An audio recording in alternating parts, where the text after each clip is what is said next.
मैं चाय पी रहा हूँ। कल्पना करें कि मेरे चाय पीते में पड़ोस से कोई आया कहे कि आज हमारे पड़ोस में अमृत बट रहा है, तो मैं क्या करूँगा? और समय कम है, तो मेरे पास क्या विकल्प है? मैं इस चाय के प्याले को रख दूंगा और दूसरा कोई पात्र लेकर दौड़ूंगा अमृत लेने के लिए, या चाय फेंक दूंगा और इस खाली हो गए प्याले में अमृत ले आऊंगा। तीसरा ऑप्शन और भी है, मैं दौड़ के जाऊंगा, कहूँगी भैया इसी में डाल दे। तो अगर इसी में अमृत डलवा लिया तो ना तो ये चाय रह गई और ना ये अमृत रह गया। ये क्या हो गया? बेकार, वेस्ट। तो ये स्थिति हमारी विचारों की है। जब हम विचार लेने जाते हैं तो अपने ध्यान रखिए, परसेप्शन बना के कोई आप नई चीज़ नहीं ले सकते। आपने अपने मन में कोई बैठा लिए कोई चीज़, अवधारणाएं जैसे कहते हैं, परसेप्शन अवधारणा, मन में कोई एक चीज़ कल्पना कर ली, ये नहीं ऐसा नहीं ऐसा होता है।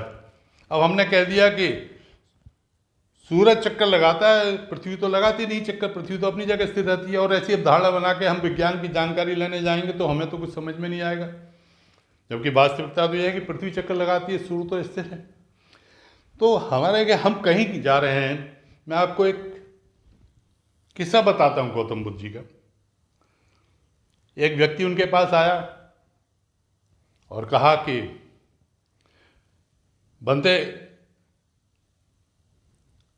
मैं ईश्वर में विश्वास करता हूं, आपका क्या कहना है? बुद्ध बोले, ईश्वर तो होता ही नहीं है। किस दूसरे समय पे एक दूसरा व्यक्ति आया और कहा कि मैं ईश्वर में विश्वास नहीं करता, आपका कहना क्या है? बोले, ये लो, ईश्वर तो है, क्योंकि सारी सब कुछ क्या है? ईश्वर नहीं है तो सब कुछ कैसे है? किसी अन्य समय पे एक तीसरा व्यक्ति आया और बोला कि मुझे जानकारी नहीं कि ईश्वर है या नहीं है, आप बता के मुझे मार्गदर्शन कीजिए। तो बुद्ध चुप रहे। क्या मतलब है? जो व्यक्ति बुद्ध से पूछा गया, जब उनके शिष्यों ने पूछा कि आपने 3 व्यक्तियों को, 2 को उत्तर दिया और एक पे चुप हो गए, तो उन्होंने कहा कि मैं अवधारणाओं को तोड़ना चाहता हूं। कोई व्यक्ति अपनी अवधारणा लेके आ रहा है तो उसको नई बात सीखने की इच्छा नहीं है। नई बात कौन सीखेगा? जो खाली पात्र लेके आया है, जो बिना अवधारणा के अपने लेके मेरे सामने आया है। बुद्ध बोले, वो जो तीसरा व्यक्ति था जिसका दिमाग, जिसने कहा कि मुझे नहीं मालूम ईश्वर है नहीं है, वो सही में दीक्षा देने के लायक है। हम लोग यही गलती करते हैं अपने जीवन में।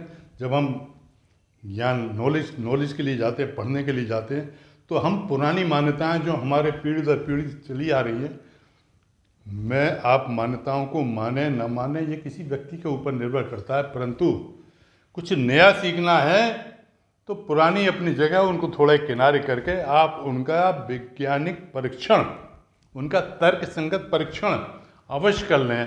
पुरानी मान्यताएं बिना वजह, बिना तर्क के मस्तिष्क में लेकर रखेंगे तो नया ज्ञान आपको बिल्कुल नहीं प्राप्त होगा। ठीक वैसे ही जैसे चाय के प्याले में आपने अमृत डाल दिया हो, ऐसे ही आपके दिमाग में कचरा बन के बैठ जाएगा, नई कुछ नहीं सीख पाएंगे।